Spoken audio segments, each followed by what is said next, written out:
तो hello friends, आप लोग कैसे हो? आप लोग के मेरे यूट्यूब चैनल पे स्वागत है काउंटडाउन 22 में। तो फ्रेंड्स, आज हम रिएक्शन वीडियो बनाएंगे मोहम्मद तोरहा के बारे में, उसको रिएक्शन वीडियो बनाएंगे।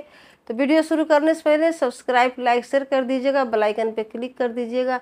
आने वाली हर एक वीडियो को नोटिफिकेशन आप लोग को मिलती रहेगी। प्लीज़ सपोर्ट कीजिएगा, सब्सक्राइब भी कर दीजिएगा। तो वीडियो स्टार्ट करते हैं। जब तक रसूलुल्लाह सल्लल्लाहु अलैहि वसल्लम मक्का में थे, कभी भी किसी वाक्य में भी यहूदियों का जिक्र नहीं हुआ। लेकिन जब रसूलुल्लाह सल्लल्लाहु अलैहि वसल्लम मदीना गए तो वहां पे पहले से बहुत सारे यहूदी आबाद थे। अब क्वेश्चन ये है कि मदीना में इतने सारे यहूदी आए कहां से? क्योंकि यहूदियों को 1000 साल पहले से पता था कि बहुत जल्द मदीना और उसके आसपास एक पैगंबर आने वाला है। आज से तकरीबन 70 साल पहले 3 अरबी शेफर्ड्स फलस्तीन के पहाड़ों में अभी घूम फिर रहे थे कि अचानक उन्हें दूर से एक पहाड़ में एक गार, एक केव देखा। वो उस केव के अंदर गए और उन्होंने देखा कि उस केव में सिर्फ 2 जार्स पड़े हुए। उन्होंने ये जार्स खोल के देखे तो अंदर पुराने जमाने के कुछ पेपर्स और स्क्रोल्स पड़े हुए।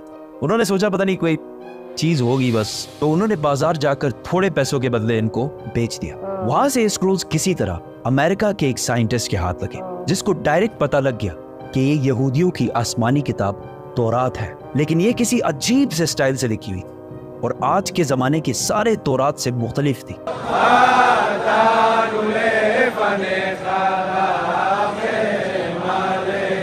तो उस साइंटिस्ट जॉन सी ट्रेवर ने इन पेपर्स को उस जमाने के सबसे पुराने तौरात, जो 1800 साल पुराना था, उससे कंपेयर किया और इन दोनों तौरात का स्टाइल और अंदाज बिल्कुल एक जैसे था। जिस कागज पर यह तौरात लिखी हुई थी, उस साइंटिस्ट ने उसकी कार्बन डेटिंग कराई कि ज्यादा से ज्यादा ये कितने पुराने जमाने के हो सकते। तो पता चला कि ये एटलीस्ट 2200 साल पुराना कागज है जिस पर ये तौरात लिखी हुई है।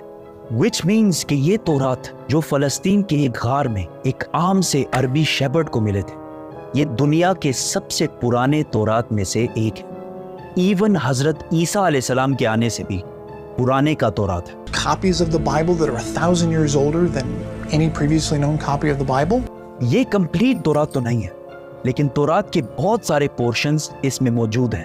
इन स्क्रोल्स के स्टार्टिंग में यहूदियों के एक पैगंबर आइज़ाया का जिक्र है, जिनको क्रिश्चियंस और मुसलमान दोनों एक सच्चा प्रॉफिट मानते हैं। और इस पैगंबर आइज़ाया ने फ्यूचर के कुछ प्रोफेसीज लिखी है कि आने वाले वक्तों में दुनिया में क्या क्या होने वाला है।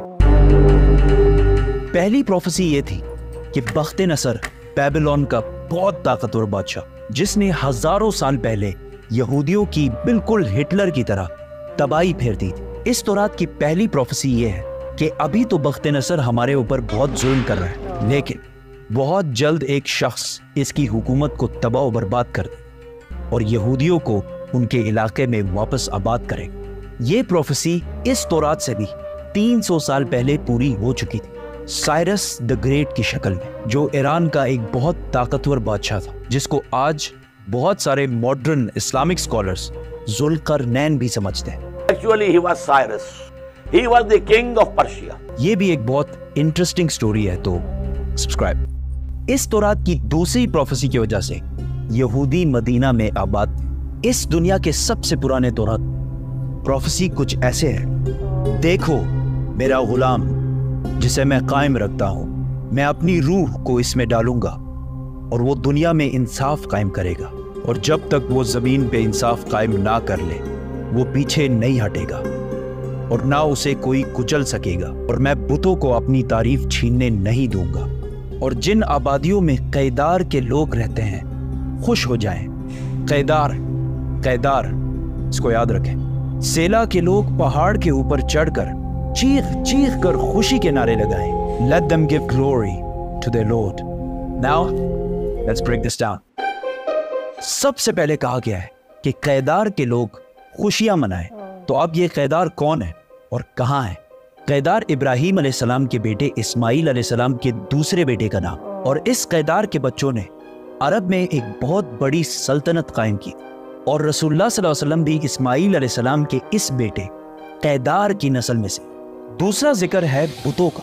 उस जमाने में सबसे ज्यादा बुतों की इबादत अरब में की जाती थी। अब इससे यह तो क्लियर है कि पैगंबर अरब में आएगा। प्रॉफिट आइज़ाया ने तौरात में दूसरी प्रोफेसी ये की थी कि सेला के लोग पहाड़ पर चढ़कर जोर जोर से खुशी के नारे लगाए। ये सेला लफ्ज SELA आज भी तौरात में इसी तरह लिखा जाता है। अब ये सेला अरब में किधर है? This is very interesting. मेरी बात ना माने, गूगल मैप्स तो सबके पास होता है। गूगल मैप्स पर लिखें सेला अरब और सर्च दबाएं, आप सीधा इस पहाड़ की लोकेशन पर पहुंचेंगे। ये पहाड़ आज भी मदीना में है, और सिर्फ मदीना में ही नहीं बल्कि मस्जिद नबवी का सबसे नजदीक पहाड़ यही सेला पहाड़ है। मस्जिद नबवी से ये पहाड़ सिर्फ 500 मीटर दूर है, किलोमीटर भी नहीं, मीटर। तो तौरात में सेला के लोगों को कहा गया है कि पहाड़ पर चढ़ो और खुशी के नारे लगाओ, क्योंकि तुम्हारे पास एक ऐसा शख्स आने वाला है जो पूरी दुनिया में इंसाफ कायम करेगा।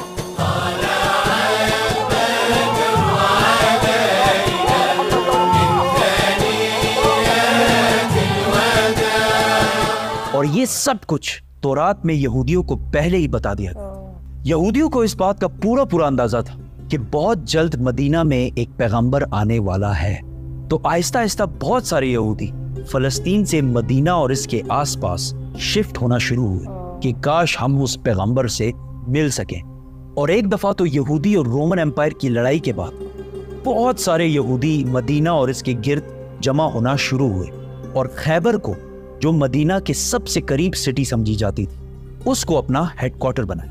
मदीना के अरब यहूदियों के नॉलेज और उनके बिजनेस करने के तरीके से बहुत ज्यादा इंप्रेस थे, जिस तरह आज भी पूरी दुनिया यहूदियों के इंटेलिजेंस और बिजनेस के तरीके से बहुत इंप्रेस है। आहिस्ता आहिस्ता मदीना में यहूदी बढ़ने लगे, और मदीना के अरबियों और यहूदियों के दरमियान लड़ाइयाँ होना शुरू हुई।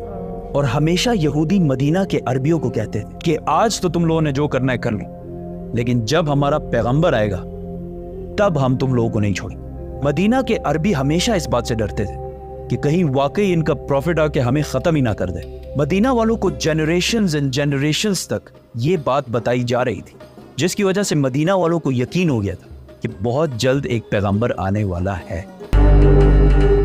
इस सब के दरमियान अचानक एक दिन मक्का से एक आदमी मदीना आया जिसका नाम था मसअब बिन उमैर, और उन्होंने मदीना के लोगों को इस्लाम की दावत दी और बताया कि मक्का में एक अरबी पैगंबर आया है जिसकी बात कोई भी मक्का में नहीं माना। ये सुनकर मदीना वाले हैरान हो गए कि एक अरबी बोलने वाला पैगंबर, हो सकता है ये वही पैगंबर है जिससे यहूदी हमें बार बार डराते रहते।